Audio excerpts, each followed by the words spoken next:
Hello and welcome back to my channel. My name's Lizzie. I am in my third trimester, really at the end of my third trimester. I'm 38 weeks now. This video is going to be my last pregnancy update video. So I've been doing weekly recordings and then uploading them monthly. So technically this is going to be week 37 to the end, depending on when the end is, who knows. I'm 38 weeks at the moment and I'm going to talk to you about week 37. If you don't know me and you're just looking for pregnancy stuff and you want to know who I am a surface pattern designer and a coach. So I coach other small business designers, pregnancy brain, I'm a bit tired today, other small business owners or just creatives in building businesses that they love, that support them in living the life that they want to. And I design my own products as well as coaching. So that's what I do. And I've already got a little boy called Stan who's next door, who's 4. So this is baby number 2. Baby number 2 is in position. Baby number 2 is pretty low. So those feel like good things. I have had a really good week in terms of feeling just completely fine. But I'm actually now filming on a day that I'm knackered. So I don't know if I'm going to be a very good example of that. But I've had a really good week. I've slept really well. I'm now going like weekly for reflexology, even though the Easter holidays are over. I'm now taking some time out of my 2 working days a week when my mum comes over to look after Stan, and just taking the time to go to reflexology and making it a proper priority. And that has been major because my main symptom at the moment is just swelling. My feet and my ankles particularly get really puffed up and swollen. And so the reflexology massively helps. It's also hugely relaxing and enjoyable for me, but also she's amazing at, that was a burp, sorry. She's amazing at pregnancy and birth related reflexology. So she's doing clever stuff to help get my body ready for labour. So all of that feels really good. My mum is being awesome because she's not just coming on Mondays and Tuesdays so I can work now. She's coming Wednesday, Thursday, Friday for an hour and a half each day so that she's here for a window of time that I can have a nap.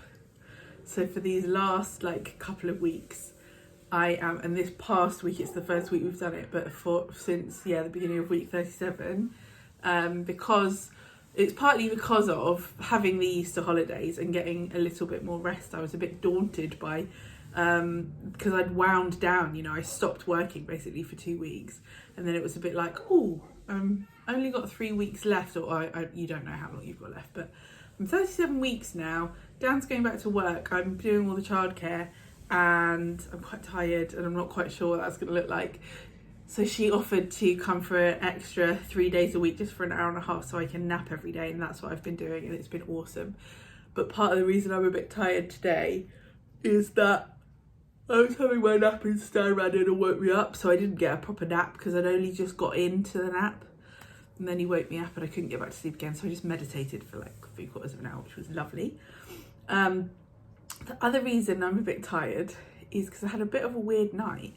As I say, I have been sleeping really well and feeling really good, and almost to the point that I'm a bit like, is this baby gonna come? Because I'm not having Braxton Hicks, I'm not in discomfort, I'm not in pain, I'm not having weird sensations. So is my body like actually getting ready? Like, what's going on? And then last night, it felt like, oh my goodness, sorry, I'm even tireder when talking to you than I am just getting on with my day. But basically, I was half asleep for it, so I thought that he was just kept sort of rolling over and pushing because he's quite strong, and when he moves, he like creates quite a lot of pressure. But then after all, I realised it wasn't that. He was asleep. It was my tummy tightening and then releasing. And it was really gentle and minor. But the first kind of signs of anything like that, I've not had anything like that. So that was sort of exciting, but just mild.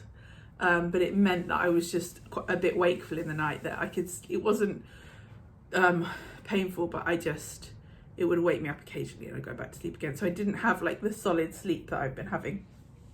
So I'm a bit tired. But on the other hand, that's quite exciting because that's the first sign of my body actually doing the things that you do. Last time, the signs were mucus plug and waters breaking, and I was already in hospital because I was having problems with my kidneys. Turns out I was also having back contractions, and they just couldn't manage to work that out for themselves, even though they were doctors. So it's interesting because it's going to be a very different beginning to labour. I don't know what it feels like to go into labour in like a normal way, whatever that is. So yeah, the other thing that I wanted to talk briefly about, because I've talked about the fact that I'm doing really well, is this stuff around big babies and induction and all this stuff that I've been dealing with. So if you haven't seen any of these other updates, there will be a link in the description box. I struggle to say description box for like all of them, but particularly in the last video and a bit in the video before, I've been talking about the fact that I'm so sorry for all the yawning, please forgive me. The doctors, my midwives are being majorly supportive. The doctors are being a bit antsy and feel like there's a chance I have gestational diabetes, although it can't be diagnosed, as I've mentioned in other videos, because the glucose fasting test that they like to use or they prescribe for you to be tested for gestational diabetes, I can't take for medical reasons because it would probably lead me to faint. But because my tummy's measuring big, and because of 2 high blood sugars, they've really got their knickers in the twist and want me to be induced at 38 weeks. Well, I'm already past 38 weeks now and I'm not doing that. But it's meant that I've gotten really quite clued up on all of the evidence and the research around this. And I kind of just feel like I don't want to not take the opportunity to speak out on it a bit, because it's the more you learn, the more it's really kind of pretty out of order. And we are so lucky to have the doctors and the nurses that we do, and we're so lucky to have the NHS. And it is really sad that it is so underfunded and struggling more than ever before.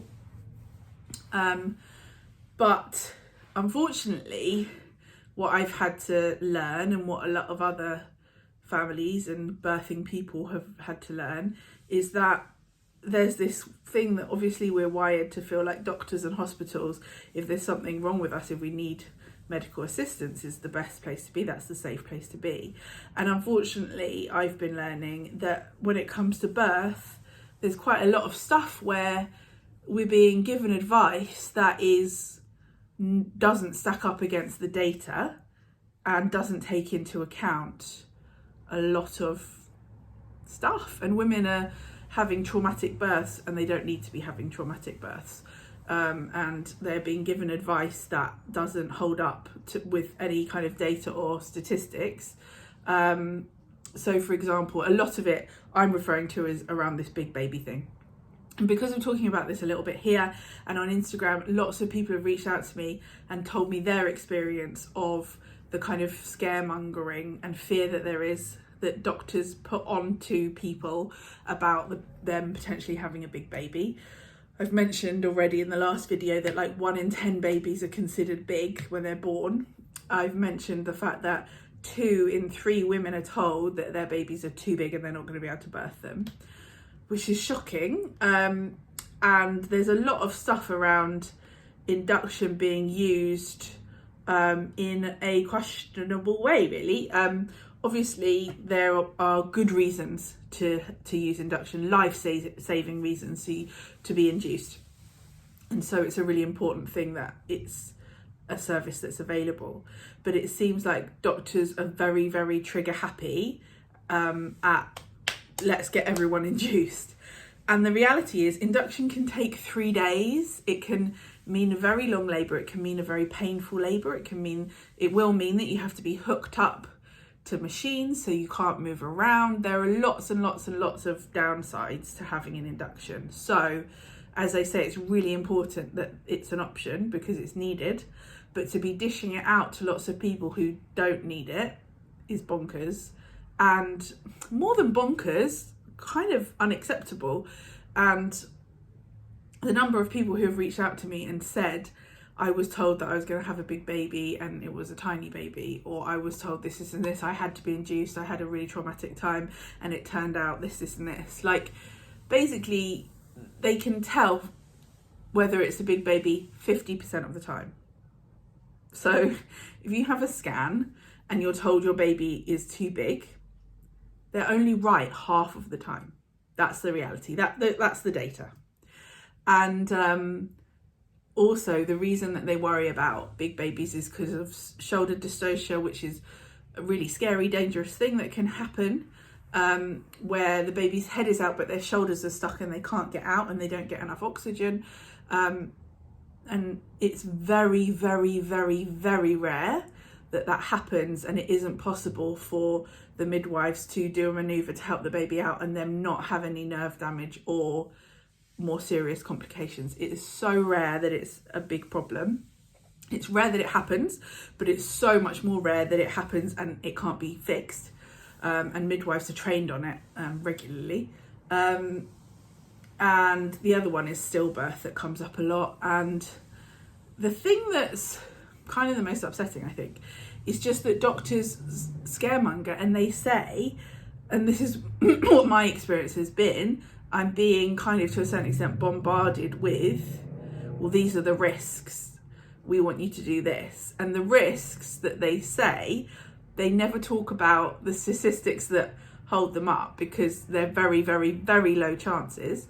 But also, they don't talk about the negative impact of induction and how it can very likely lead to cesarean, and how you're far more likely to tear, and how it's far more likely to be distressing. And looking at the statistics, there's no way of actually proving that induction has reduced the chance of a shoulder dystocia.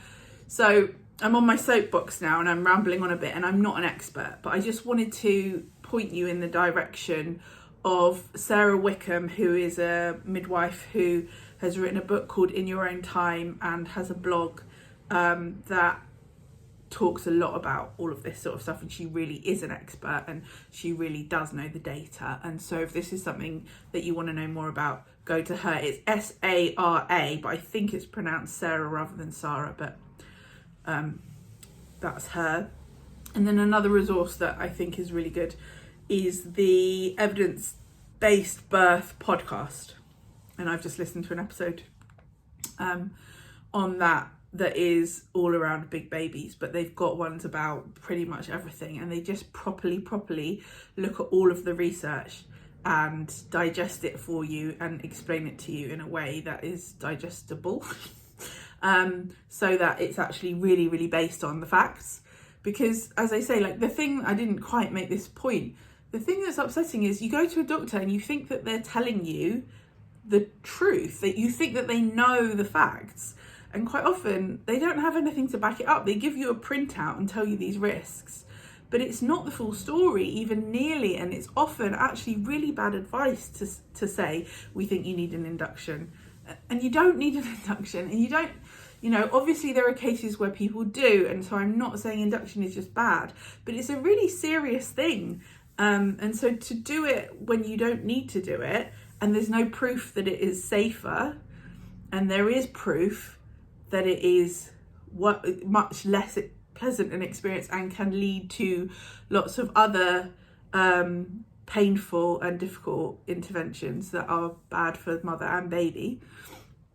It's been very frustrating to learn that the party line of the doctors doesn't take into account basically the evidence and the data. Like, that's quite a mind fuck, for want of a better word, so sorry to swear, but like, you would always assume that a healthcare professional would have all of the information. If they're telling you you should do this thing, you would assume that they know what they're talking about, and sadly they often don't, and they're just completely off. And the number of people who think they don't have an option, and the doctor has said you need to do this, and you're not told that you have a choice, or that there's any point in doing any research or finding the evidence or understanding any of it. So anyway, rambled on long enough, but I felt like in this video, particularly as it might be my last one, well, it will be my last one, updating you on how I'm doing in my pregnancy. I think that was a really important thing to go into a little bit, but I'm doing well, sending lots of love to you. Thank you to those of you who have reached out to me to tell me of your experience and your stories. And yeah, I'm sorry that so many people have had a negative experience and a traumatic birth because of doctors putting pressure on them to do things that it turned out weren't the right things to do. And I feel really, really grateful to the Homerton home birth midwives and to this community for supporting me and empowering me in making informed decisions and understanding the risks, but doing additional research and properly understanding all of the factors involved in making a decision of what feels right for me and my baby and my family. So yes, thank you. I hope that you're doing all right, and I will speak to you next week. Hello. So I am 39 weeks today. I've just gotten back from reflexology, so I'm feeling all blissed out and amazing. It'll be interesting to see whether that's the last appointment before the baby comes, but I will definitely have more reflexology afterwards to help with the healing process. It's a treatment that I adore, and also my reflexologist is just an awesome human and I find it so beneficial.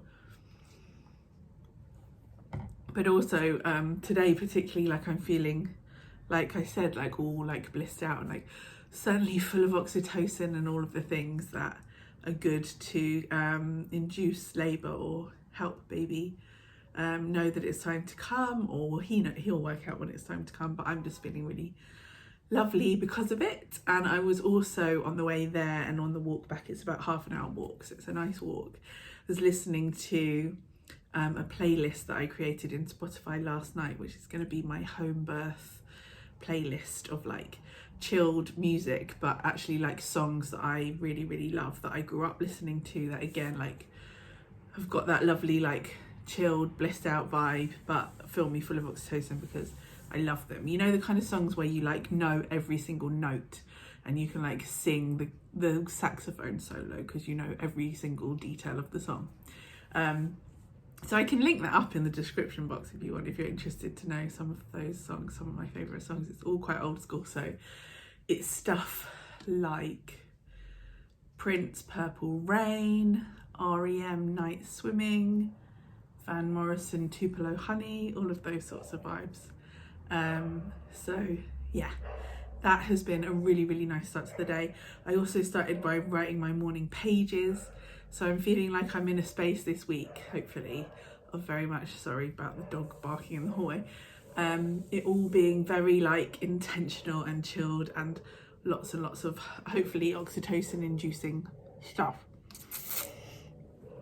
I've still got some bits and bobs of work to tie up loose ends and things to do, but not too much. And yeah, I'm just generally feeling, it's a funny one because I am feeling so much more content and comfortable than I predicted that I would feel at this point, having only ever gotten to 35 weeks pregnant before. It feels quite odd to be 39 weeks pregnant and be comfortable, because I'm sort of like, but you're supposed to get uncomfortable and grumpy at the end. And I had, as you know from the last video, I had those few days of just being really uncomfortable and really grumpy and feeling like, oh no, this might be it till the end now, this is what's supposed to happen. And then it didn't, it was just a few days and I was fine. And I'm sure it's partly because I'm doing a good job of taking really good care of myself, and Dan's being amazing and Mum's being amazing and Stan's being amazing. But it makes me feel a little bit like, because other than what I said in the last clip, I haven't really had any other like indicators of anything happening that gives a sign that labour might be on the way, like might be imminent. So it just feels strange really to be 39 weeks and there not be stuff going on that makes it feel like, oh, was that something? Was that a twinge? Oh, is something happening? Because I know so many people have like Braxton Hicks and forced labour and all of these experiences of feeling like it's coming on and then it isn't really it. Whereas I'm just not having that at all. Like he moves around a lot. So I'm very aware of him, and I'm enormous, so I'm very aware of him being there, but it doesn't fit. And he is really low. That's the thing, he's lower. There is a thing that he's even lower, but it doesn't feel, I'm not feeling anything that makes it feel like it feels uncomfortable and something's starting. He just feels really content in there. So we'll see what happens. I might be filming for you again next week on 40 weeks on the due date and still nothing's happened. We shall see. I have managed to film the 2 videos that I keep talking about. So I will do a card for you linking up the home birth one. So I've done a video all about how we're preparing for having a home birth and all of the things that you need and all of the things that we're doing to prepare. So we're really on top of that, and that feels really good. So that's done. So have a little watch of that if you're interested. And then the other one is the one I've mentioned quite a lot and just put off massively, but now I've finally done and really happy with. And that's the one that's all about the non-maternity clothing that I've been wearing throughout my pregnancy. And I think it's actually, I kept putting it off because I felt like it needed to be really polished and really like fashion. And I don't know how to do that. And I'm not in a body that makes me feel like that's what I don't know. Like, it's a weird time to be this pregnant and then be trying on clothes and showing people what I'm wearing.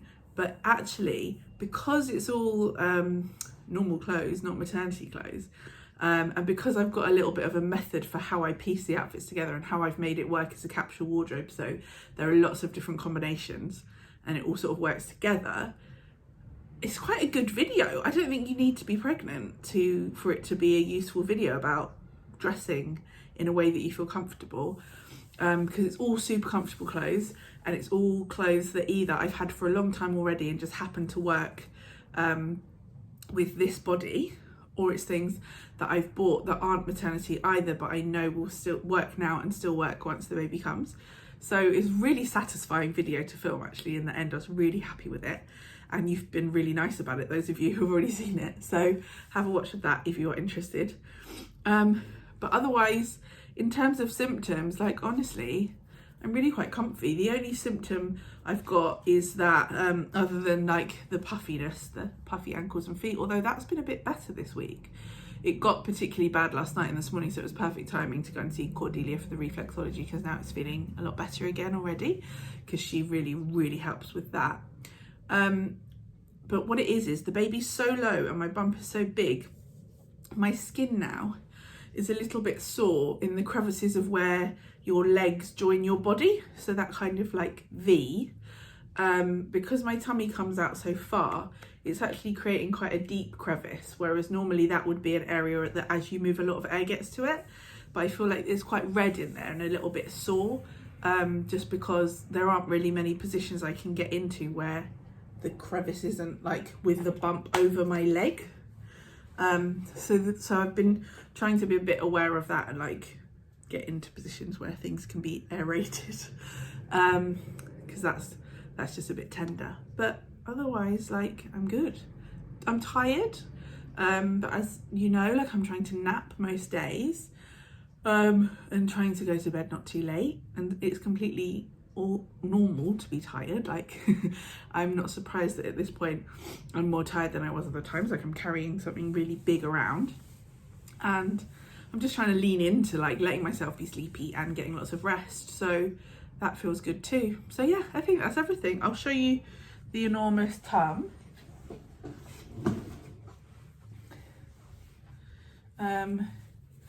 That's the thing I've been thinking about a bit at the moment, actually, is like trying to imagine what it's going to be like to not have the big bump and to be able to like move around in a way that's different, because I actually feel really lucky about how I've still felt I'm able to move about a bit. And like, we were in a friend's garden over the weekend and I was sitting cross-legged on the grass playing with Stan, and it's actually been okay. But to be able to like actually lean forward to pick something up, or to be able to like lie on my back and not like be like a turtle that's stuck on their back, it's going to be really interesting. So I'm sort of quite looking forward to that. But I think the thing I want to say, that hopefully is reassuring to people who might be watching this, who are pregnant, who are not as pregnant as me yet. I am not feeling like, get this baby out of me, I've just had enough, I can't bear being pregnant, it's infuriating, like I'm so over it. I'm not feeling like that at all, it's fine. So I hope that that will be your experience too, and it's just all right, and I'm just waiting for him to be ready to come, and it's exciting, and having more time with Stan is nice before he's got a little brother as well, but I'm also excited for them to meet each other, so it just feels good. Yeah, so maybe this is the end of the video and there'll be a baby coming in the next few days, and then you'll get a different video introducing you to the baby, or maybe this is going to cut to another clip and it will be another week of me being pregnant and I'll tell you how it's been. Either way, thank you so much for watching, and I'll speak to you soon. Hello! So it's not yet week 40, I'm not 40 weeks yet, but over the last few days things have been shifting and happening, and so I thought I'd come on and fill you in. I am 39 weeks plus 4, so I thought we'll see if I get to week 40, but in case I don't, it's nice to have like a little bit more, as there's actually stuff to talk about. So I'm doing a halfway through, just over halfway through the week bonus.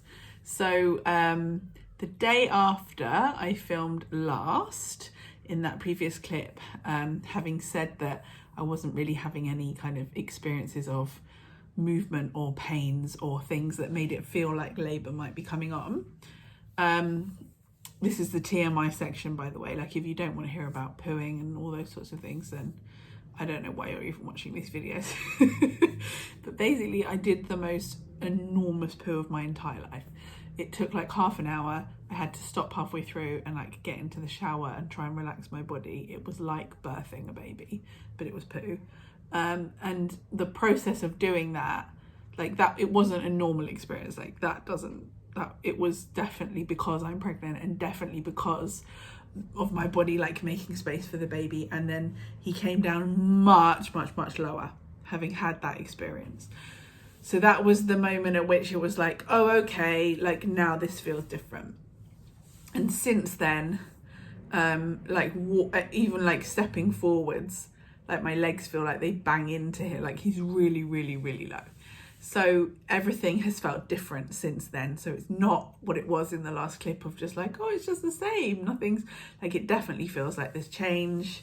And definitely I've had like in the evenings, little twinges and things going on in my tummy. I had a night 2 nights ago of basically not sleeping all night because my tummy kept sort of having little pains coming through it, and I just felt like I had a lot of pressure in my back, and because I sleep sitting up with the pillows behind me, I just couldn't really get comfy. So I was awake most of the night, thinking that maybe the following day labour might come on, but it didn't. And then last night I slept a lot better, but I'm definitely like permanently now in this state where it feels like it could be any time, like contractions could just start and then gradually ramp up. So it feels different, and I wanted to fill you in that it felt different. And I felt like because over the next few days I could just go into labour, I could end up never telling you that, like, this little piece of the puzzle. So yeah, I just kind of wanted to fill you in on that. If I get to week 40, which is on Tuesday, then I'll come on and I'll talk to you again, and you'll just get 2 for this week. But if not, then the next time I talk to you about pregnancy, we'll probably be telling you like the lead up to the birth and how it all happened. I'm gonna have a curry for dinner. We've done lots of walking today, so we'll just see. I definitely am like more uncomfortable because he's really low, and it's not the same. I can't just sit on the floor and like reach for stuff and play because it's so low. And my feet and my hands are really swollen, but walking around actually really helps with that. Like, they feel better if you move around, and obviously like going for walks is a good thing to do when you're super pregnant anyway, to encourage labour. So yeah, we'll see. It is going to be hilarious if I'm the person who goes to week 32 having had Stan at week 35 and assuming it's going to be early. There's a little bit of stuff around midwives and things. Like, we had a midwife appointment yesterday, and I think they would really like it if I didn't go over. But I mean, what are you going to do? I don't want to be induced, and there's not any evidence that being induced for a big baby creates any kind of trend of like avoiding shoulder dystocia or stopping the baby being a big baby, and they still only know if it's a big baby 50% of the time. And we had the scan that they asked us to have, and that said he was on the bigger side but wasn't a super big baby. So, you know, that's where we're at. So that, I suppose that's the bit that's a little bit niggly, is that I don't know if at some point they might just say, actually, we can't do this at home anymore. And that would be such a shame, because we really want to do it at home, because we feel like that will be much better for Stan. It could be quite traumatic, us having to go off and be away from him to give birth. So fingers crossed it can all just happen naturally. We've got another appointment booked in for Thursday next week, which would be after the due date. So in an ideal world, it would be really nice to just give birth before then. So fingers crossed that's what will happen, but we will just see and we'll play it by ear. But it definitely feels good for things to feel different, but it is also more tiring. Like, I've definitely wrapped up work now and I'm just sort of doing what I can do. It's the weekend now, and that feels really good, because we've got Dan over the weekend. It definitely feels like I'm less able to like play with Stan and look after Stan and do all of the things and be fast enough to manage a 4-year-old. So I'm quite sluggish. So yeah, hopefully we'll just have a lovely weekend and the baby will come soon, but I will keep you updated. Thank you so much for listening and for watching, and yeah, fingers crossed these feelings continue and it all kicks into gear soon. Hello, this is week 40, so I made it. I actually made it to the due date. I was watching over the last few days an interesting video by the founder of the Positive Birth Company, who is Siobhan Miller? Anyway, she did a Facebook live that is on their YouTube channel all about due dates, and I found that really interesting and helpful, and how it's just really important to think of it as a due period, and anything from 37 weeks to 42 weeks is all within the due period and considered completely normal and completely fine by the hospital and the healthcare providers, professionals. So yeah, we're at 40 weeks. There's no baby yet. I thought there would be by now, but there isn't. So this is going to be my last update in this video, because it's already gone over half an hour, I've seen from editing. And if I do get to 42 weeks, I'm sure I'm going to have enough to say for myself to fill that video of 41 weeks and 42. So if I keep going, I will keep recording and make another video after this one. But also I'm thinking, depending on how labour comes on and what it looks like and how it feels, I'd quite like to do a little bit of vlogging of the beginning of my labour anyway. So there will be more to come regardless, but I'm going to wrap up this video with this clip, although I do have quite a lot to say, because things are again different, and it's more psychologically different. I've definitely struggled over the last couple of days. I feel like because my body is now uncomfortable and it's more difficult for me to sleep, like I can't really nap during the day now. Like if I get into bed to try and sleep, I'm just so cumbersome. I'll show you my belly, but I'm just so, everything's so big that my tummy presses down so much on my legs when I get into bed, and I can't find a position that I can easily like drift off to sleep in. But also my feet and my ankles and my legs and my hands are so swollen, even my face is getting swollen now, that it's not like peaceful to be still. So that's hard, because I am somebody who is really good at meditating and being still and just having space and peace, and I really like that, and that's something that I've focused on over the last few weeks. But now I'm in a place where actually it's all a bit kind of stressy. Yeah, I don't feel like I can just feel still in my body a lot of the time. So I'm doing lots of meditation. I think I meditated for like an hour and a half today. But it's like, meditation used to be just a complete pleasure, whereas I'm using meditation to help me be still and be calm, which is different, and it's a wonderful tool for that, and I've got a lot of experience of meditating, and so I'm in a good position to be able to use it in that way. but I'm like having to get up in the night and come and sit on my birthing ball and do a meditation to just sort of try and chill my brain out, but also chill my body out. Like sometimes I wake up in the night with a kind of a bit of a gasp and then feel a bit panicky. And that's not how I've been feeling. So it's just a bit frustrating to be in that place now of like, not just the discomfort, but the like mental health not as good. Because if you're waking up in the night uncomfortable and have thoughts going around your mind, there's just too much time to think about what if it goes on for another 2 weeks, or what if the hospital's right and I should be induced and it's a huge baby and it's all going to go horribly wrong. You know, it's become a bit like there's space for that, whereas before I was very much in a place of being really confident in my decisions. So yeah, that's a little bit of a shift, and I hope, I mean, you'll have noticed if you've watched lots of these videos, any times there've been a bit of a hurdle like that, it has shifted again. But we'll see what happens. I finished work now and I'm just working hard on finding ways of resting or being comfortable in any way that I can, and looking at ways of kind of being full of oxytocin and happy and excited for what's to come next. But yeah, it doesn't feel as natural to get into that place as it was. It was very like 2 clips ago, I was like, I'm all blissed out and blah, blah, blah. And my reflexology person doesn't have any space for me this week, which is not great because, I mean, it's completely fair enough, she's fully booked. But that was part of like my hook thing that helped, that really made a big impact, and everything's feeling very swollen and there's not really anything I can do to fix it. And so that is a shame. So I'm doing lots of prayer and I'm doing lots of morning pages journaling, and I'm doing lots of meditation, and my mum's helping with Stan lots. But yeah, I'm not feeling as in a good place as I was, which is a bit frustrating. But I will keep using all of those tools that I have, and I'm really grateful for prayer and meditation and my mum, and you know, the fact that I can take this space. But yeah, considering, oh, dry throat, sorry.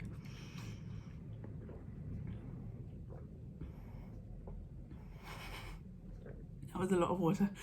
I get this thing when my throat suddenly goes dry and then I cough and then it all goes like and weird. When I get that in the night, it makes me like wake up with a gasp, which feels a bit stressful. But yeah, what else is there to say? I think I'm okay, you know, but it's not as easy as it was a few days ago, and I can see now why people complain about the last bit. Yeah, I don't really want to end on a downer because I am okay. I am okay. I just sort of feel like I was in such a nice, happy place, and now I'm just a bit like having to work at it. But that is okay. I'm rambling now. What do I want to finish on? I've got a midwife appointment in a couple of days. I think that's part of what's making me a little bit stressed, is that I know that the longer it goes, the more pressure there's going to be from them, and the more I'm going to have to advocate for myself, and the more conviction I'm going to have in my decisions. And because I was feeling really positive and confident, that wasn't very difficult for me. But I feel like it's going to gradually get more difficult if I feel more and more tired and anxious.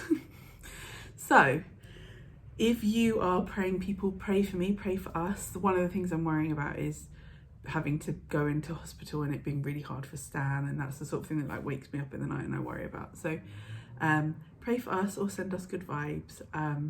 You're such a wonderful community. Thank you so much for being here, and I will share the next bit with you. Obviously, like, the baby's gonna come. It's really exciting, it's really wonderful. I'm doing lots of focusing on like talking to him and connecting with him, and just doing lovely things with the family that I can. We went to London Zoo yesterday, which was gorgeous.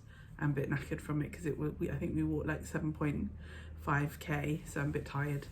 But yeah, thank you for your love and support. I will quickly show you the bump. I'm getting a lot of, oh, you must be having twins on the bus and that sort of thing. So there we are. Yep, it is completely fine as far as I'm concerned. I don't mind being big, but it's just getting to the point where like I can't feel super comfortable. Not even super comfortable, like at all comfortable. Let's be real, I'm not comfortable. It's not that bad, but it's just when I'm needing to just be still and rest and be peaceful. I'm somebody who's naturally, basically my whole life has always felt really comfortable in my own skin. And so it's just a little bit hard to have a few days of feeling a bit like, I don't know if I like being in this body. It feels a bit funny. I feel a bit worried. I feel a bit, yeah, not quite myself. So yes, sending lots of love to you if you are feeling anything like that. We've got this. Just do the things that you do that help. And breathing is the biggest thing, really. Spending time just taking deep breaths in and out and counting them, if that's helpful, is huge. So yeah, lots and lots of love. Thank you for watching. I will see you in the next one.